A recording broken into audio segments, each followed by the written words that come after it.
Assalamu alaykum wa rahmatullah. Le bon comportement avec les personnes âgées et les malades. Pourquoi parler de ces deux catégories de personnes? Parce qu'ils sont faibles. Les uns sont faibles parce qu'ils sont atteints d'une maladie. Alors, ils peuvent guérir, mais parfois c'est une maladie incurable, c'est-à-dire dont ils ne vont jamais guérir. Ils vont la garder avec eux. Ou bien parfois c'est une maladie funeste, c'est-à-dire une maladie qui va conduire à leur décès. Donc les malades sont des gens qui sont faibles, ils ont besoin de nous.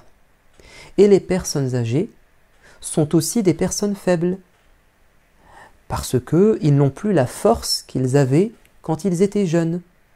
Ils dépendent maintenant de leurs enfants, ils dépendent des médecins, ils dépendent de leurs amis, de leurs voisins. Ils ne sont plus comme avant autonomes, parce qu'ils sont faibles. Alors, j'ai quelques questions à vous poser. Est-ce qu'il vous arrive de rendre visite à des personnes malades ou à des personnes âgées?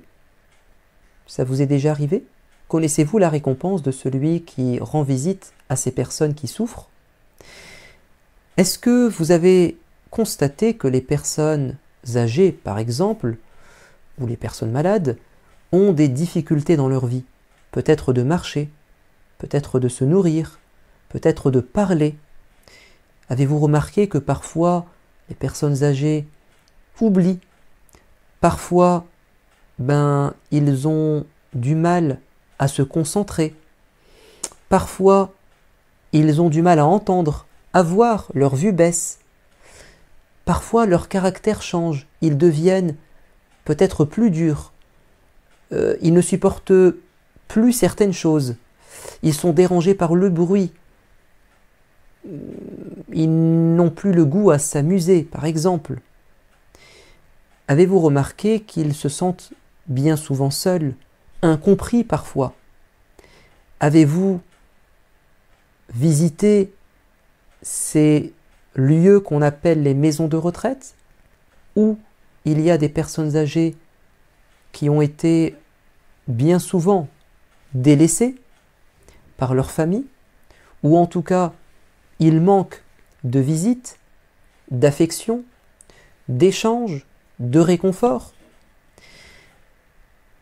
Parlons maintenant du bon comportement avec les personnes âgées.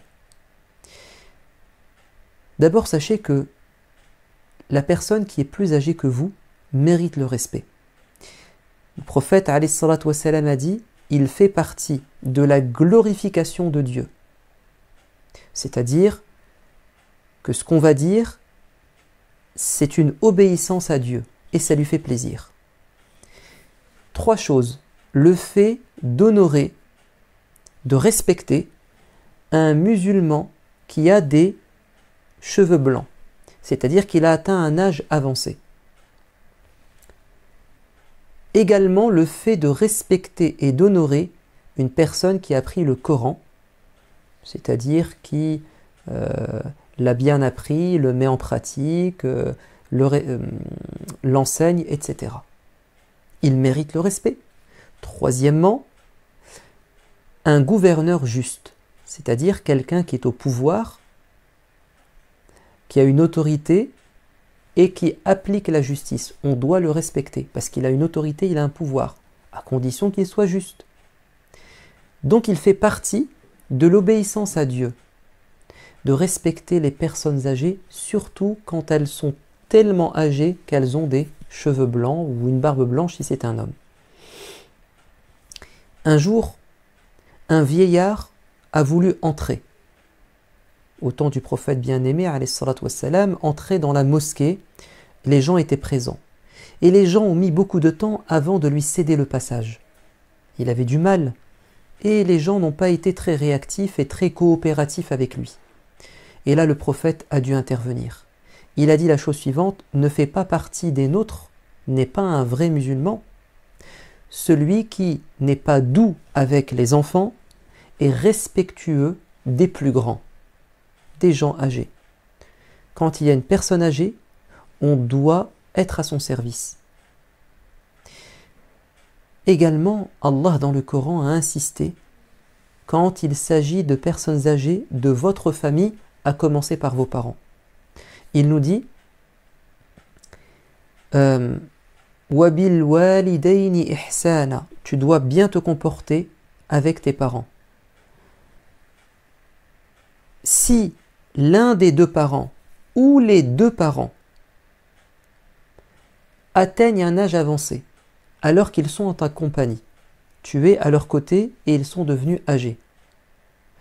Fala taqul lahuma uffin, tu ne dois en aucun cas leur tenir des propos blessants, voire même montrer avec ton visage ou avec un souffle un mécontentement. Ils ne doivent voir de toi, ton papa ou ta maman âgée, que du bien. Vous savez pourquoi? Parce que ils se sont occupés de toi quand tu étais jeune. Wala tanharhuma, ne sois pas violent, agressif envers eux. Wa qul lahuma qawlan karima, et tiens-leur des propos aimables, des propos affectueux, gentils. Et tu dois également demander à Dieu qu'il les récompense. Donc, on doit respecter les personnes âgées, surtout si il s'agit de nos parents, bien évidemment. Quelle est la récompense de celui qui aura un tel comportement à l'égard des personnes âgées? Il est rapporté que le prophète alayhi salatu wassalam a annoncé que si un jeune s'occupe, fait du bien, respecte une personne âgée, Allah va faire en sorte que quand ce jeune deviendra à son tour un vieillard, il aura des gens à ses côtés pour lui rendre l'appareil. C'est-à-dire que Dieu fera en sorte qu'on en fasse pareil avec toi. Tu as fait du bien aux personnes âgées, on te fera du bien quand tu seras dans le besoin. Et l'inverse est vrai. Tu fais du mal aux personnes âgées, peut-être qu'on te fera du mal également, à moins que tu ne demandes pardon à Dieu et à ces gens-là. On raconte qu'un jeune enfant de 4 ans était en train de dessiner. Alors il a fait un grand carré sur sa feuille, et puis ensuite des petits carrés à l'intérieur, et puis un carré à l'extérieur du grand carré. Et la maman est venue, elle lui a dit « Il est très beau ton dessin, qu'est-ce que ça veut dire toutes ces figures géométriques ? Quelle est la signification de ton très beau dessin ?» Il a dit « Regarde maman, ça sera ma maison plus tard, et puis là il y a les pièces, la pièce de mon frère, la pièce de machin, machin, machin. » « Et c'est quoi cette pièce ?» dit la maman qui est à l'extérieur. Et il va dire « ça sera ta chambre maman. Je te mettrai dans le jardin comme on a mis grand-père dans le jardin. » Et là, la maman s'est rendue compte que l'enfant allait reproduire ce qu'elle a fait avec son père. C'est que le père, ils ne l'ont pas accueilli chez eux, ils l'ont mis à l'extérieur. Donc l'enfant, comme il a vu ça, il a dit je ferai pareil. Et là, elle a dit « Ouh là là, je n'aimerais pas qu'on me fasse ça, donc papa, je vais l'intégrer dans la maison et il vivra à nos côtés. » Il faut absolument patienter et ne pas faire de tort aux personnes âgées. Parce qu'il faut savoir que quand on atteint un âge avancé, comme nous l'avons dit, on va changer de comportement. Souvent, on devient, je mets ça entre guillemets, désagréable. C'est-à-dire que nous allons entendre et voir des choses qui ne vont pas nous plaire. Mais on doit être compréhensif. Parce que quand on est âgé, on est sensible. Il y a certaines choses qu'on ne supporte pas. Et puis, on a peur de beaucoup de choses. Donc on devient en fait comme un enfant. Et est-ce qu'un enfant, on est méchant avec lui? Non, on dit c'est un enfant. Une personne âgée également. Il faut comprendre que elle est comme un enfant quand elle devient très vieille. Surtout si elle est malade. Ou si elle a une impotence, c'est-à-dire elle est handicapée, elle a du mal à marcher, peut-être. Donc il faut vraiment être patient. ne jamais les abandonner, c'est ce qui serait le pire pour eux. Parce que s'ils ont besoin qu'on les aide en les faisant traverser la route, en portant les bagages, en leur faisant des courses, en leur donnant leurs médicaments, etc., l'une des choses dont ils ont besoin, c'est de l'amour, de la tendresse et du dialogue. Parlez avec eux. Parlez avec eux. Vous savez, en 2003, donc il y a quand même une quinzaine d'années, il y a eu en France une période de canicule. Il a fait très très chaud. D'ailleurs, c'était le cas aussi cette année. Il a fait extrêmement chaud. Et il y a eu des milliers de personnes âgées qui sont mortes dans leurs appartements, dans leurs maisons. Vous savez pourquoi? Parce que quand une personne est très âgée, elle n'arrive plus à ressentir la soif comme vous et moi. Toi, ton corps, il te dit tout de suite, bois de l'eau. Tu ressens la soif rapidement, avant que ton corps soit en danger. Les personnes âgées n'ont plus les mêmes réflexes. Il ne sent plus la soif, donc son corps se déshydrate, il manque d'eau sans qu'il ne s'en rende compte, jusqu'à ce que ça soit trop tard. Donc il y a des personnes âgées qui sont mortes, déshydratées, parce qu'elles étaient seules dans leur maison. Leurs enfants n'ont pas pris de leurs nouvelles. Ils n'étaient pas au courant de ce qu'ils enduraient. Et ils ont tiré la sonnette d'alarme cette année-là, en disant « Prenez soin des personnes âgées ». Il y a des personnes âgées qui se retrouvent également dans des maisons de retraite. Alors, si la personne âgée elle a besoin d'avoir des médecins, des infirmières à ses côtés, c'est normal qu'à un moment donné, il doit être dans une structure adaptée. Quoique, on peut garder des personnes âgées chez soi, et puis ce sont les médecins ou les infirmiers qui viennent à nous. J'ai envie de dire, il faut se mettre à leur place et vouloir le meilleur pour eux. Et comme je vous ai dit, c'est aussi pour nous, parce que plus tard, il faut savoir ce qu'on veut. Les mettre dans une maison de retraite, ça doit être une solution de dernier recours, quand on n'a pas le choix. Ou sinon, ce sont nos parents, ce sont nos aînés. On doit les protéger et les aider. Et rien de mieux que d'être dans sa famille. Également, n'oubliez pas que ces personnes âgées sont des puits de sagesse et d'expérience. Ils ont vécu une vie très longue, donc ils ont connu beaucoup de choses. Ils ont beaucoup de connaissances et d'expérience.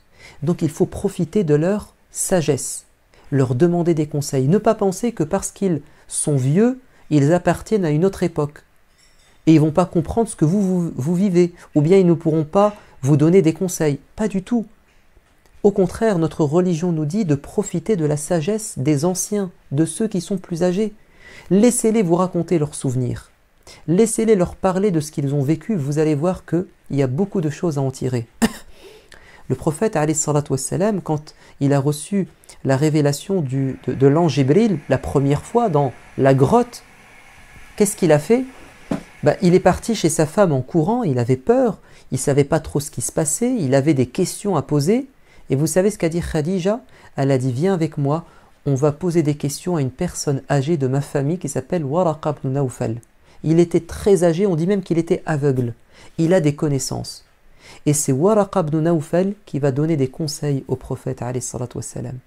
Donc il faut toujours profiter de ceux qui sont plus âgés que nous. Passons maintenant au bon comportement avec les personnes malades. Qu'est-ce que vous aimeriez si un jour vous tombez malade?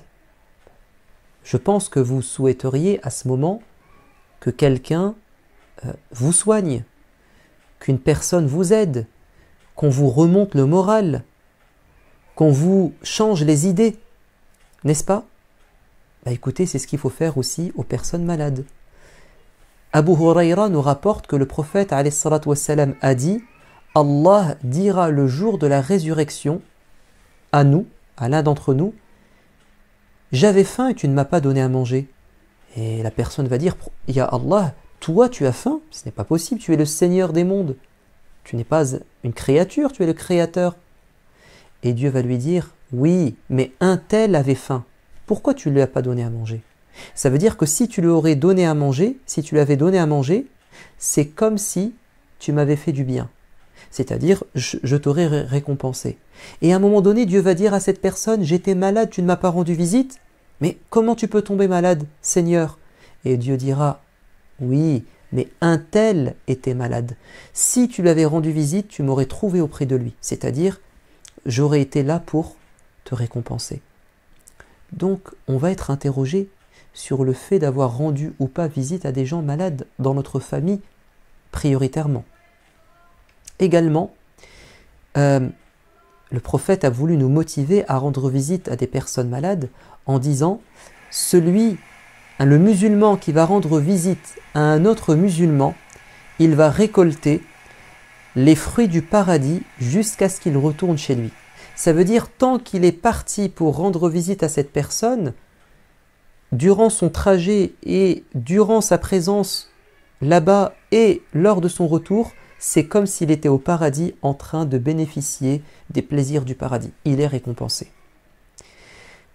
Le prophète alayhi salatu wassalam, a appris que son serviteur, celui qui l'aidait, qui était juif, pas musulman, était malade et il est parti lui rendre visite. Il s'est déplacé jusqu'à lui. Quand on rend visite à un malade, il y a une politesse à avoir. Il faut prévenir. Parce que peut-être que la personne ne peut pas vous recevoir. Peut-être qu'elle est trop fatiguée. Peut-être que les médecins sont présents. Donc il faut prévenir. Deuxièmement, il faut venir à un moment opportun. Pas un moment où la personne est fatiguée. Un moment où elle vient de se faire opérer. Au moment où elle est en famille. Il faut trouver le bon moment. Et puis, la visite doit être la plus brève possible. Il ne faut pas trop s'attarder, parce que vous n'êtes pas le seul à lui rendre visite. Et puis, il a peut-être un rendez-vous. Peut-être qu'il est fatigué et il se bat contre le sommeil, ou bien il a mal. Donc, il faut vraiment ne pas mettre dans la gêne la personne à qui vous rendez visite. Si vous pouvez lui apporter un cadeau, ou bien sur place, lui remonter le moral, lui dire c'est une épreuve, Allah t'aime, il te purifie de tes péchés. Le prophète bien-aimé faisait des invocations pour ceux qui étaient malades, à qui il rendait visite, et puis il leur tenait toujours de bonnes paroles encourageantes. Par exemple, il disait « La ba's tahour, insha'Allah » ne t'inquiète pas, ça sera simplement une purification de tes péchés. Tout va bien se passer. Insha'Allah, si Dieu le veut. Également, il faut faire attention à ce que l'on dit. Parfois, on est chez quelqu'un qui est malade et puis on pose trop de questions, des questions indiscrètes, ou bien on parle de la mort alors que la personne, écoutez, ça lui fait peur. Bon.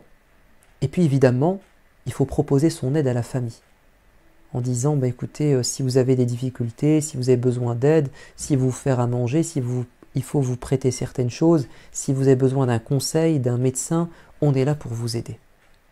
Voilà, donc ayez un excellent comportement avec les personnes malades, avec les personnes âgées, pour être de bons musulmans. Avant de vous quitter, encore un cadeau qui nous vient du prophète bien-aimé. Écoutez bien, le prophète alayhi salatu wassalam nous dit « Celui qui va rendre visite à un malade au matin, il aura 70 000 anges qui lui feront des invocations jusqu'au soir. Et s'il rend visite à un malade le soir, il y aura 70 000 anges qui lui feront des invocations jusqu'au matin. » Donc les anges aiment ce que l'on fait, Dieu aime ce que l'on fait, et les gens également aiment quand on leur rend visite. Je vous dis à bientôt. Wassalamu alaikum wa rahmatullah.